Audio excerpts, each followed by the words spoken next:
আজকের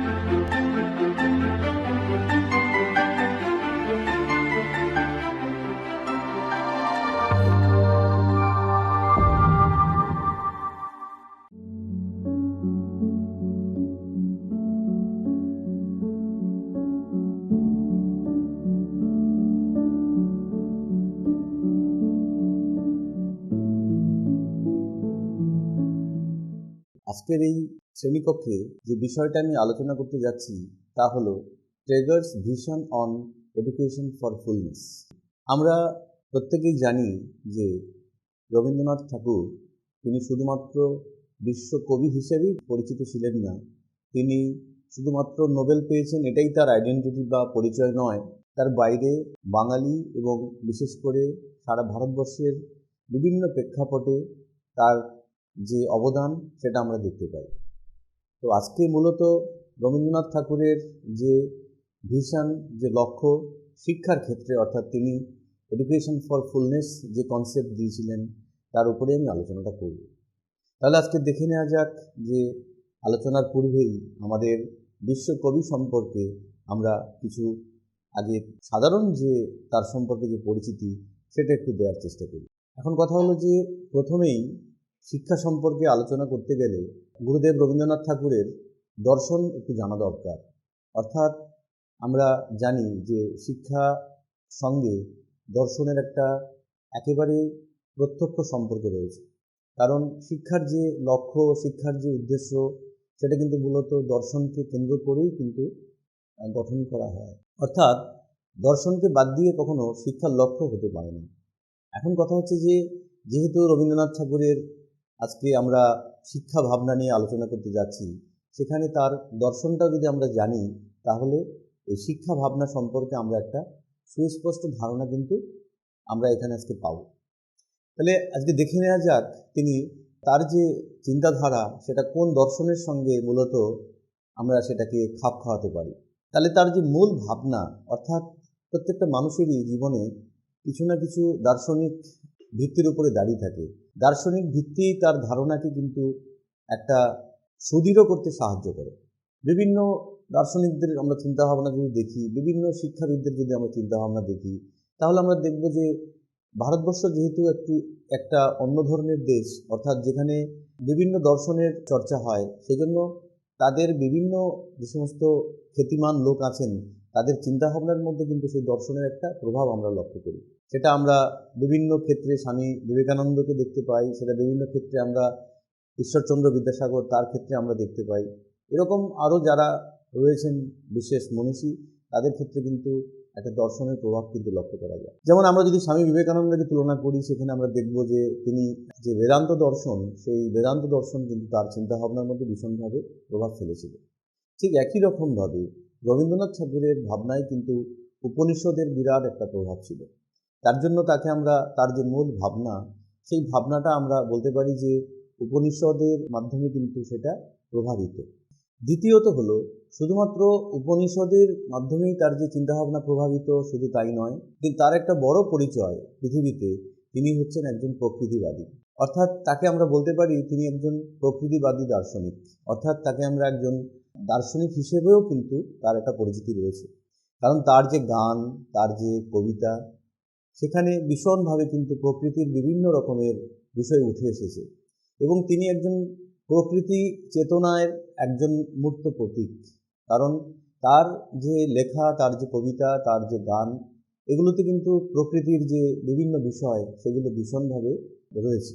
যেমন যে কোনো গান যদি আমরা দেখি, আমরা যদি বলি যে আকাশ ভরা সূর্য তারা, বা যে কোনো অনেক রকমের রবীন্দ্রসঙ্গীত রয়েছে, সেখানে বিশেষ করে রবীন্দ্রসঙ্গীত এবং যে কবিতা, সেখানে কিন্তু এই প্রকৃতির নানান ধরনের বিষয় উঠে এসেছে। তার জন্য তিনি একজন প্রকৃতি চেতনা সম্পন্ন কবি হিসেবে আমরা তাকে একটা তুলে ধরতে পারি। এবং শেষ যে দর্শনটার উপর তিনি গুরুত্বপূর্ণ ভূমিকা রয়েছে তার, সেটা হলো, এবং এই প্রকৃতির ধারণার সঙ্গে তিনি কিন্তু একজন ঈশ্বর বিশ্বাসী ছিলেন এবং সেটা কিন্তু গভীরভাবে তার যে চিন্তাধারা সেটাকে প্রভাবিত করেছে। অর্থাৎ ঈশ্বরে বিশ্বাসী একজন মানুষ, যিনি প্রকৃতি চেতনায় তার যে চেতনা এবং সেখানে প্রকৃতির বিভিন্ন বিষয়ের দ্বারা প্রভাবিত হয়ে তিনি নিজেকে সেই প্রকৃতির বিভিন্ন বিষয়কে তুলে এনে প্রকৃতির সঙ্গে তার চেতনাকে মিলিয়েছেন। তাই আজকে এই যে শিক্ষা যে সম্পর্কে যে আলোচনা আমি করছি সেখানে রবীন্দ্রনাথ ঠাকুরের দর্শনগুলোও কিন্তু আসা দরকার। এখন দেখে নেওয়া যাক যে তার যে এডুকেশন ফর ফুলনেস, তার যে কি প্রিন্সিপালগুলো রয়েছে সেগুলো আমাদের একটু জানা দরকার। কারণ এই কি প্রিন্সিপালসগুলো থেকে আমরা জানতে পারবো তার যে শিক্ষার ক্ষেত্রে যে এডুকেশন ফর ফুলনেসের কথা বলছেন, অর্থাৎ শিক্ষার যে পূর্ণতা তিনি মানুষের মধ্যে দেখতে চেয়েছেন এবং সঠিক শিক্ষা কেমন হবে তার যে দিক নির্দেশিকা সেগুলো কিন্তু আস্তে আস্তে আমি এই আলোচনার মধ্যে আনব। তাহলে সেখানে প্রথমত তিনি বলেছেন শিক্ষার্থীর যে স্বাধীনতার কথা বলেছেন, ফ্রিডম টু দি লার্নার।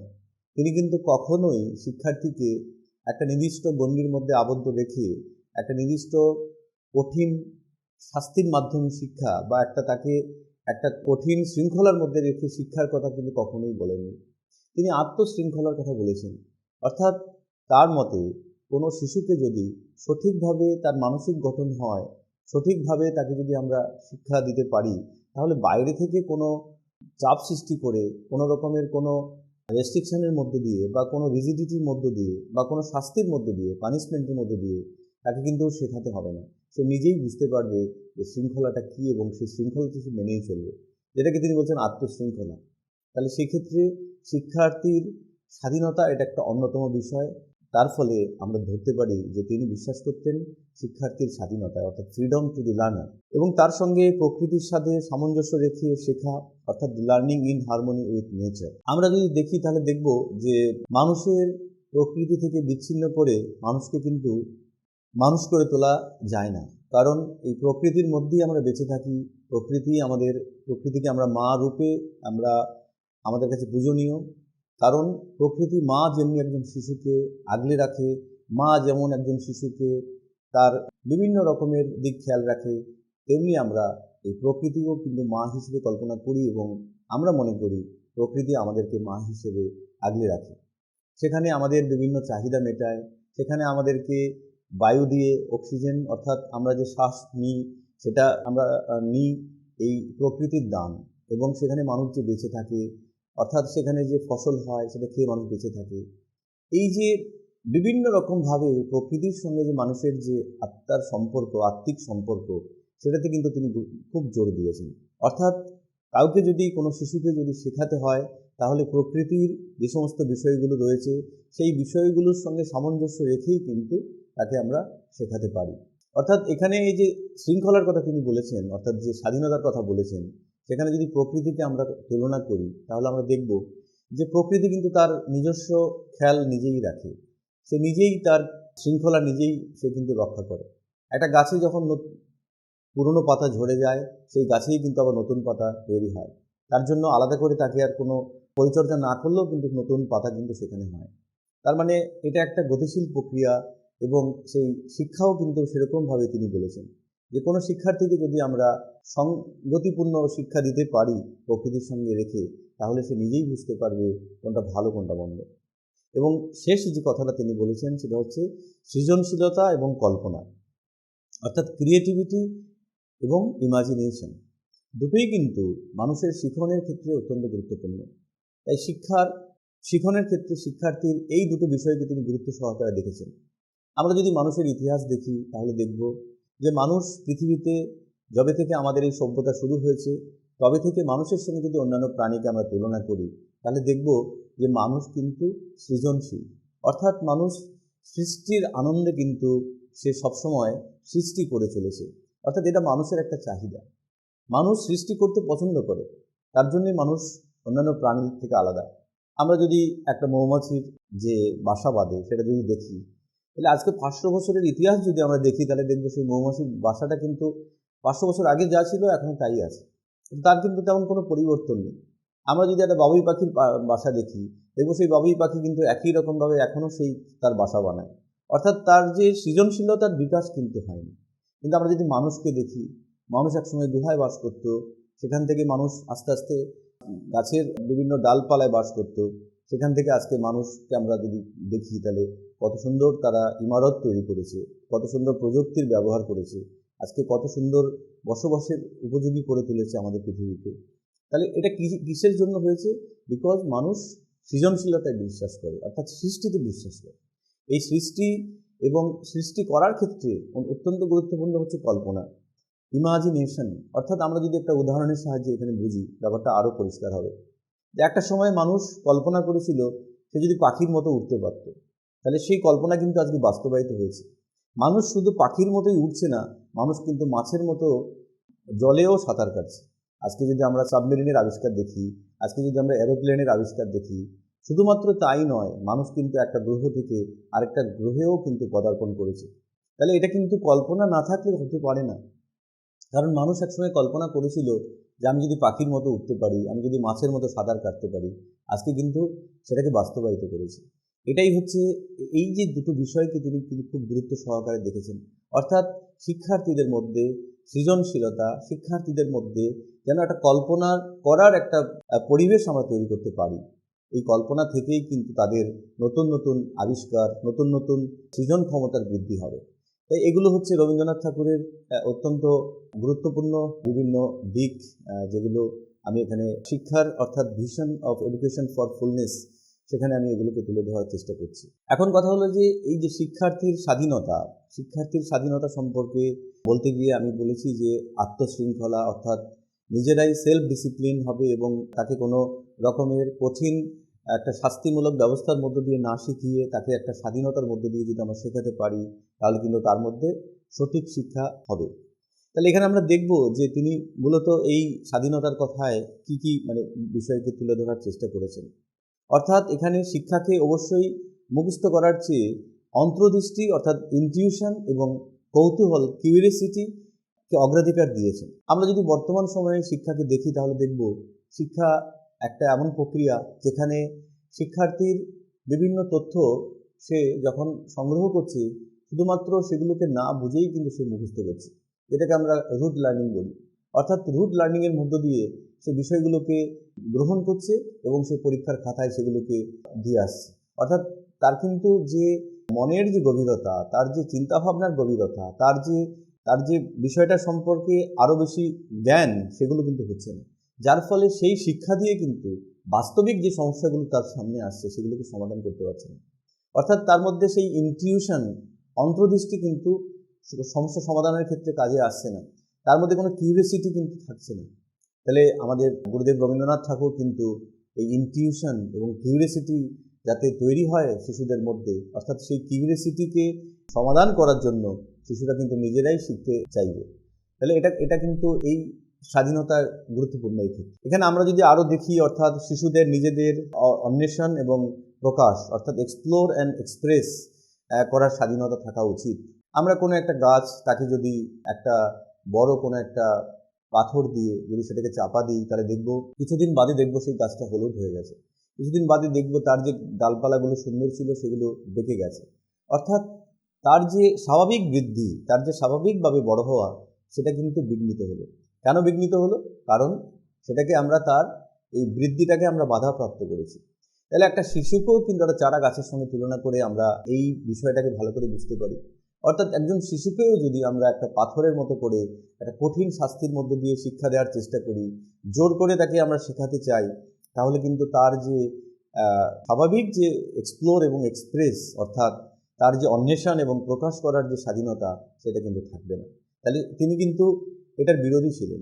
তাই তিনি এখানে স্বাধীনতা বলতে গেলে তাদের মুক্ত স্বাধীনতার কথা বলেছেন, যেখানে তারা নির্দ্বিধায় তার মনের মধ্যে যে বিষয়গুলো এসেছে, তার মধ্যে যে কৌতূহল তৈরি হয়েছে, তার মধ্যে যে ইনটিউশন তৈরি হয়েছে, সেগুলো যাতে প্রকাশ করতে পারে, তার জন্য একটা উপযুক্ত পরিবেশের কথা তিনি বলেছিলেন। আজকে রবীন্দ্রনাথ ঠাকুর স্বাধীনতাকে তিনটি রূপে ব্যাখ্যা করেছেন।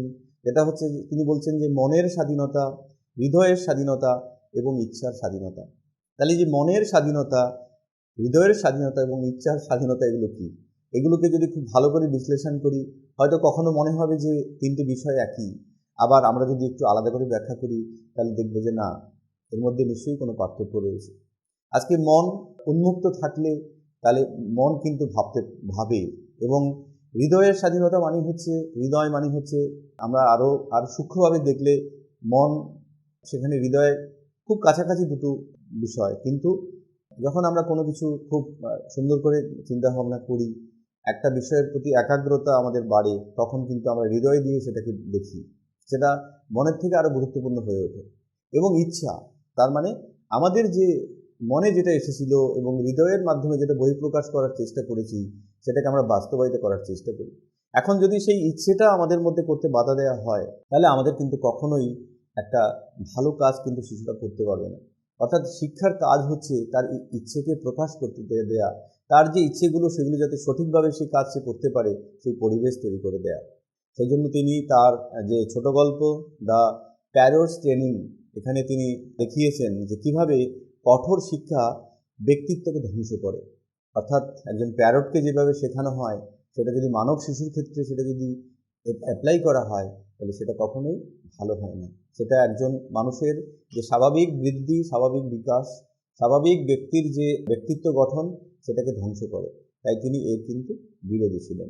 আজকে আমরা আলোচনার শুরুতেই আমি কিন্তু বলেছি যে রবীন্দ্রনাথ ঠাকুরের যে চিন্তাভাবনা, সেটা ভীষণভাবে প্রকৃতির বিভিন্ন বিষয়ের মাধ্যমে কিন্তু প্রভাবিত, যার ফলে প্রকৃতির সাথে সামঞ্জস্য রেখে শেখার কথা তিনি বলেছিলেন। অর্থাৎ প্রকৃতির সাথে সামঞ্জস্য রেখে শিক্ষা বলতে গেলে গুরুদেব কী বলেছেন? রবীন্দ্রনাথ ঠাকুর বিশ্বাস করতেন যে প্রকৃতি শ্রেষ্ঠ শিক্ষক।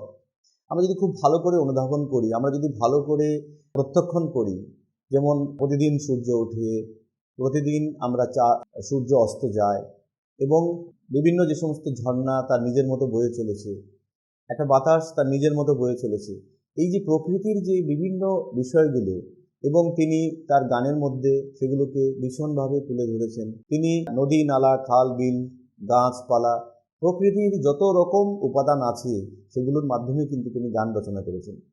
এবং তিনি তুলে ধরেছেন যে প্রকৃতির সঙ্গে কেন আমাদের একটা সুসামঞ্জস্য রাখা দরকার।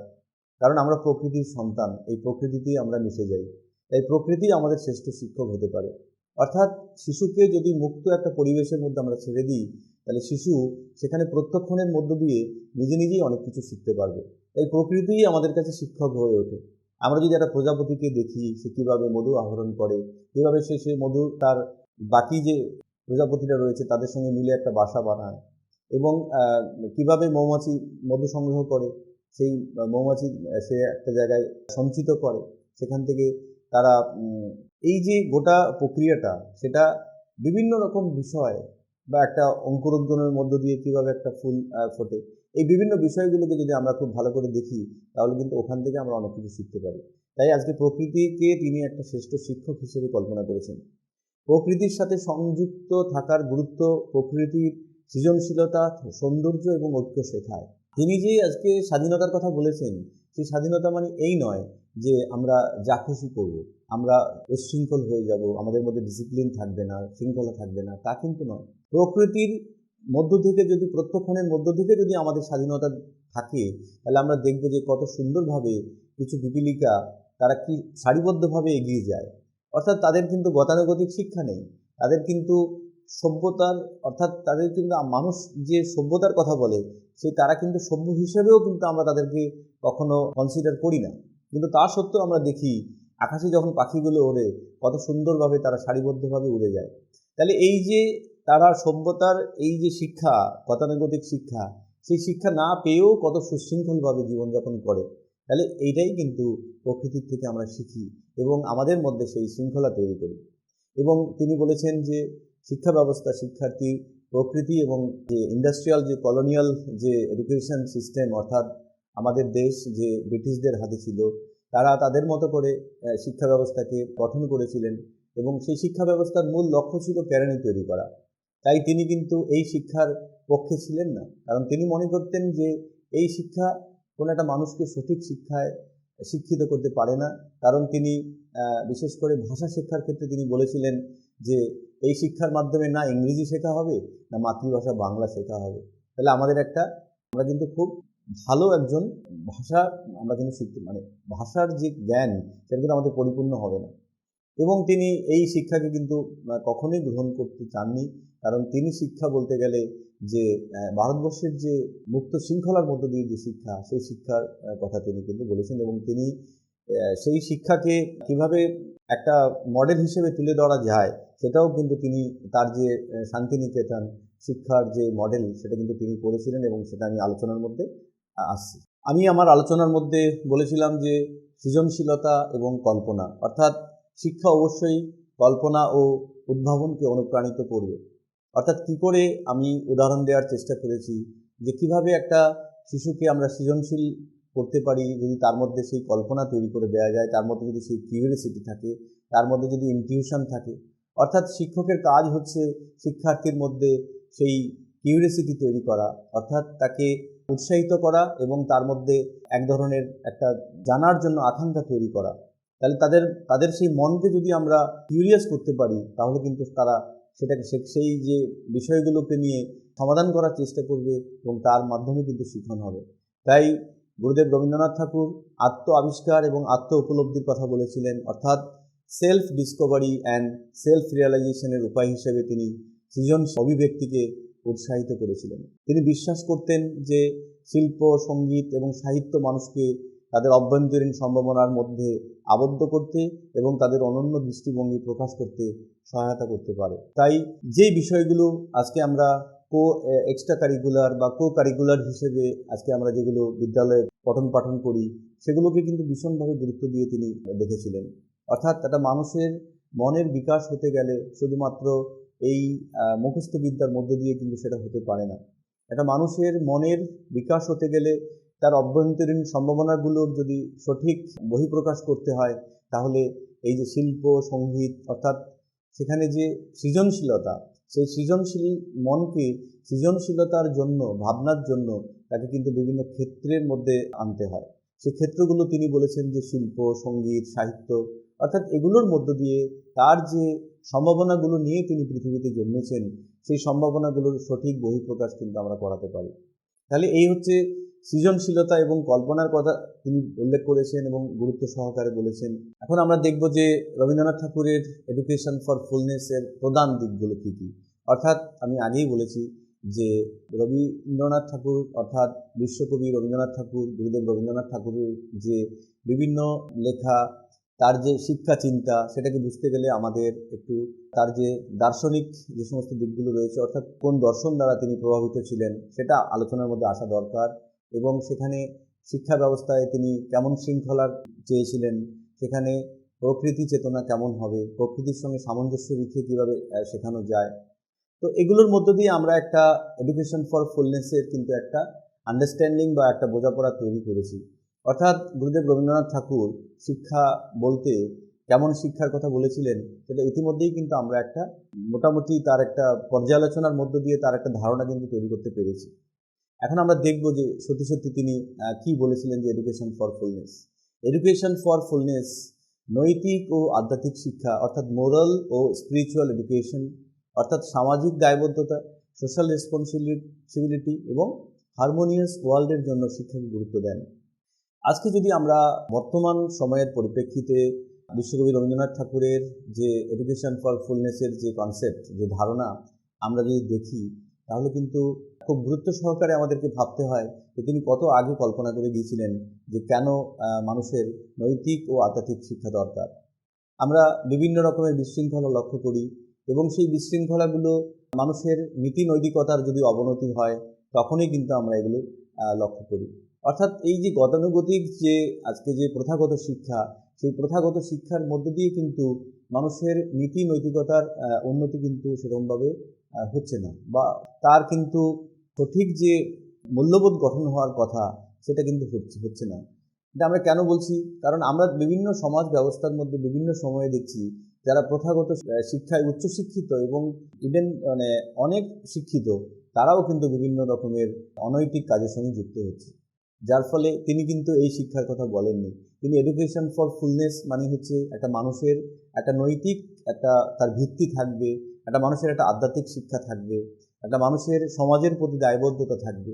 আমরা বিভিন্ন সময়ে দেখি যে সমাজে অবহেলিত মানুষরা বিভিন্ন সময়ে মানুষের যে তাদের যে সহনাগরিক তাদের থেকে কিন্তু একটা যে ব্যথি তাদের প্রতি আমাদের হওয়া উচিত সেটা কিন্তু আমরা হয়ে উঠতে পারি না। তাদের বিপদে আমাদের পাশে থাকা উচিত, আমরা কিন্তু কখনোই তাদের পাশে থাকি না এবং আমরা বিভিন্ন সময়ে একটা বিপদগ্রস্ত মানুষকে আমরা তাকে সাহায্য না করেই কিন্তু চলে যাই। তাহলে এটা কিন্তু সোশ্যাল রেসপন্সিবিলিটি হলো না। অর্থাৎ সঠিক শিক্ষা যদি কোনো মানুষের মধ্যে হয়, তাহলে এখানে কিন্তু আমরা সমাজের একজন মানুষ হিসেবে আরেকটা মানুষের প্রতি আমার দায়বদ্ধতা থাকবে। সমাজের একটা সুশৃঙ্খল ব্যবস্থা তৈরি করার ক্ষেত্রে আমার একটা দায়বদ্ধতা থাকবে। তাহলে এই শিক্ষার কথা তিনি কিন্তু বলেননি। এবং হারমোনিয়াস ওয়ার্ল্ড, আমরা যখন আজকে সারা পৃথিবীতে ধর্মের কারণে বিভিন্ন রকমের অস্থিরতা দেখি, ধর্মের কারণে মানুষকে বাস্তুচ্যুত করা হচ্ছে, ধর্মের কারণে মানুষের জীবনহানি হচ্ছে, এবং ধর্মকে নিয়ে যখন মানুষ অতিরিক্ত কট্টর হচ্ছে, তখন কিন্তু সেই ধর্মের কারণ হয়ে উঠছে আজকে মানুষের মৃত্যুর কারণ। তাহলে এটা কিন্তু হারমোনিয়াস ওয়ার্ল্ড নয়। তাহলে সেই হারমোনিয়াস ওয়ার্ল্ড মানে বিশ্ব ভ্রাতৃত্বের কথা তিনি বলেছেন। সেখানে পৃথিবীর সকল মানুষ একসঙ্গে সহনাগরিক হিসেবে বেঁচে থাকবে, সেই কল্পনাই তিনি কিন্তু করেছিলেন। আজকে নৈতিক এবং আধ্যাত্মিক শিক্ষার কথা আমি আলোচনার মধ্যে তুলে এনেছি। অর্থাৎ রবীন্দ্রনাথ চরিত্র ও মূল্যবোধ গঠনে নৈতিক ও আধ্যাত্মিক শিক্ষার গুরুত্বের উপর জোর দিয়েছেন। তিনি তার যে উপনিষদের শিক্ষা, সেখানে একটা সঠিক মানুষ হতে গেলে তার প্রভাব কিন্তু আমরা তার যে বিশ্বভারতীতে তিনি যে বিশ্ববিদ্যালয়, আজকে সেখানে যে বিদ্যালয়ের মধ্য দিয়ে যে শিক্ষা ব্যবস্থাকে প্রণয়ন করতে চেয়েছিলেন, সেখানে কিন্তু এই বিষয়গুলোকে গুরুত্ব সহকারে দেখা হতো।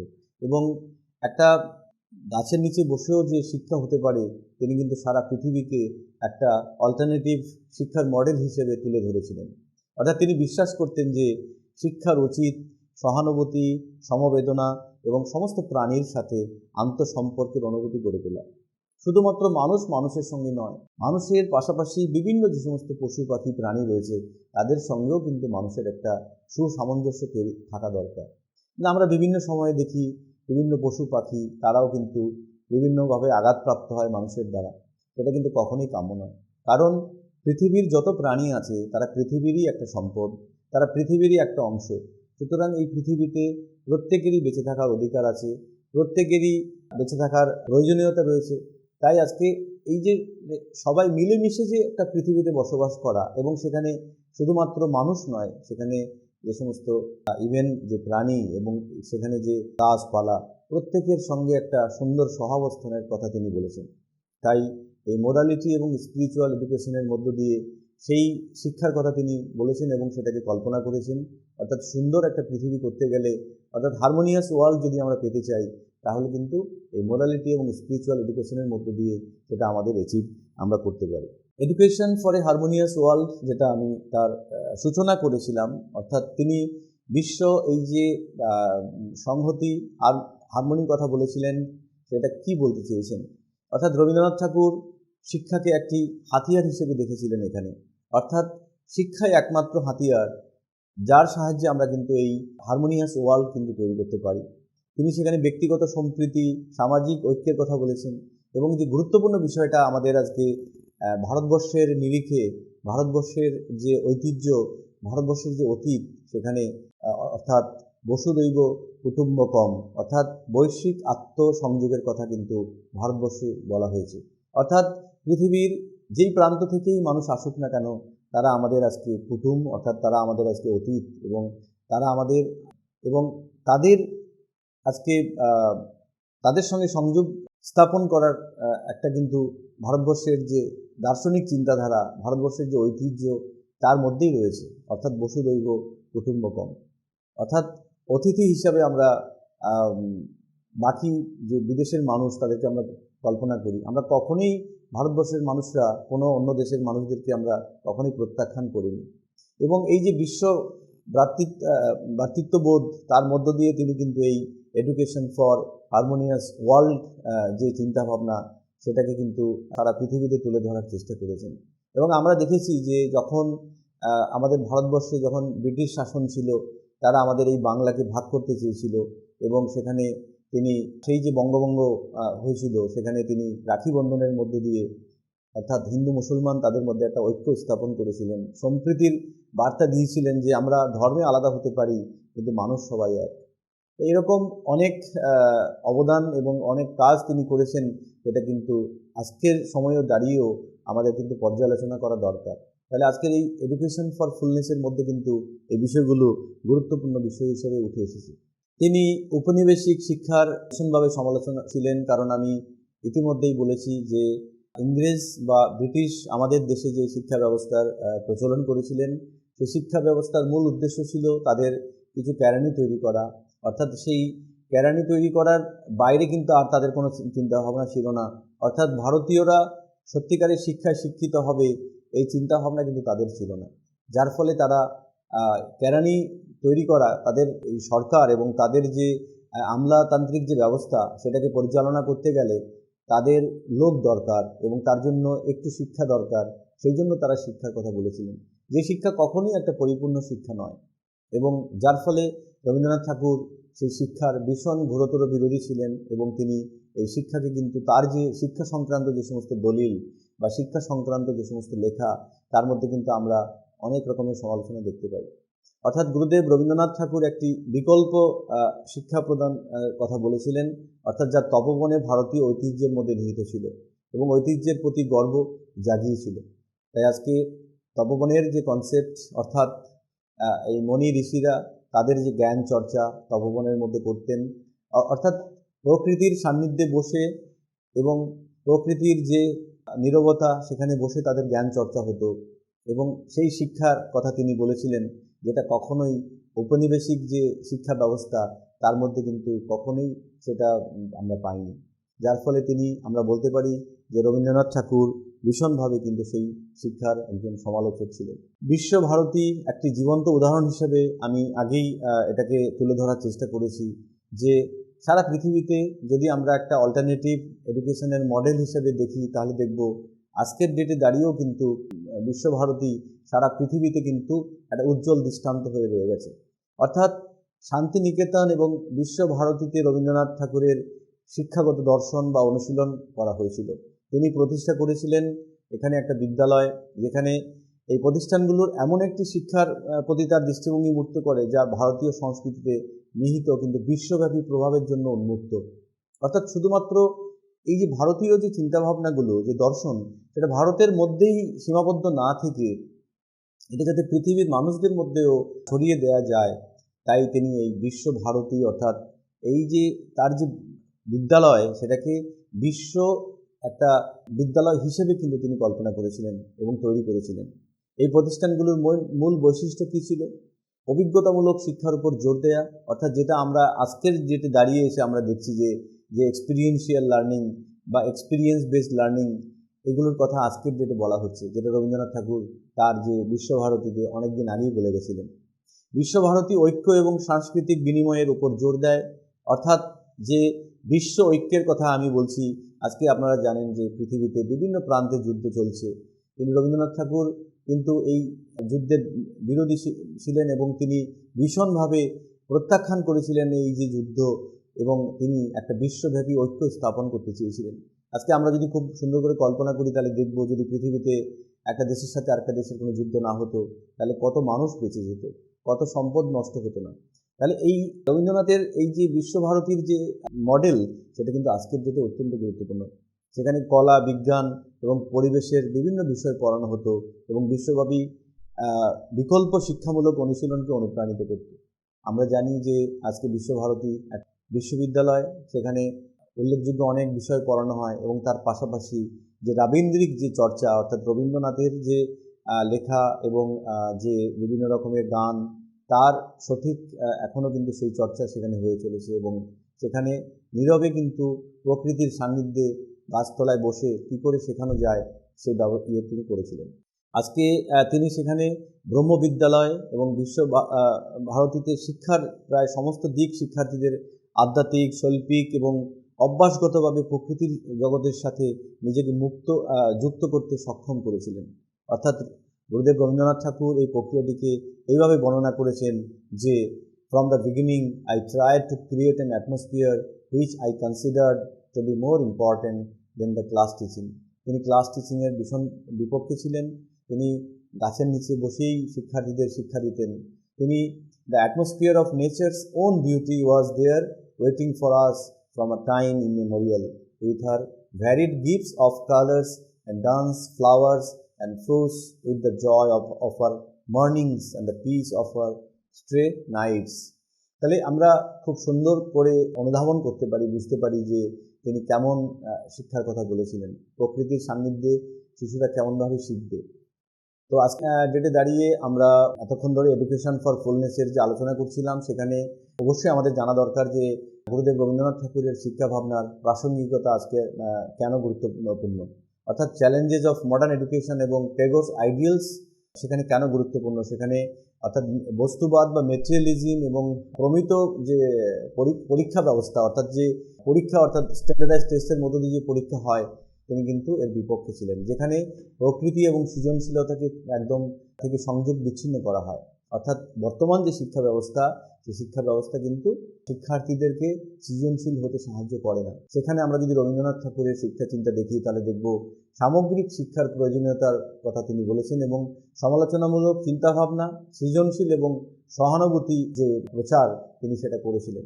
আমি আমার যে আজকের যে বক্তব্য, সেই বক্তব্য তুলে ধরার চেষ্টা করলাম, অর্থাৎ of Rabindranath Thakur education for fullness, সেখানে একেবারেই আমি আজকে কনক্লুশনের মধ্যে এসে পড়েছি। সেখানে রবীন্দ্রনাথ ঠাকুরের দৃষ্টিভঙ্গি অর্থাৎ বিশ্বব্যাপী শিক্ষাবিদ এবং নীতি নির্ধারকদের অনুপ্রাণিত করে চলেছে এবং সামগ্রিক উন্নয়ন, সৃজনশীল অভিব্যক্তি এবং সামাজিক দায়িত্বের উপরে তার জোর আজকের দ্রুত পরিবর্তনশীল বিশ্বে বিশেষভাবে প্রাসঙ্গিক।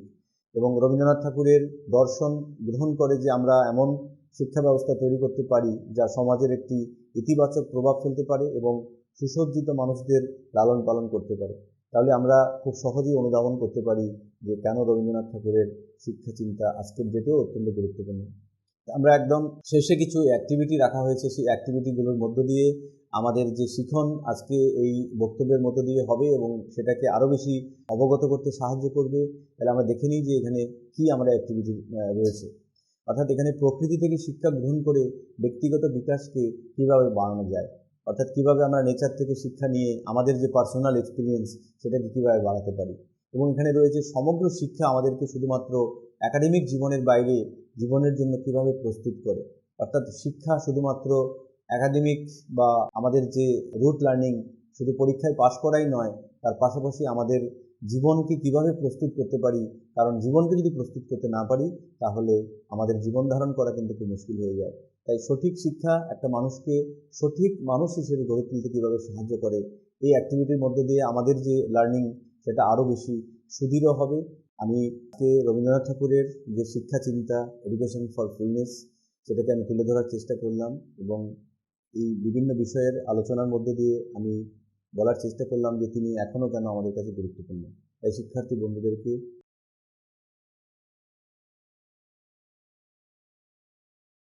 ধন্যবাদ জানিয়ে আমার এই বক্তব্য আমি এখানেই শেষ করছি।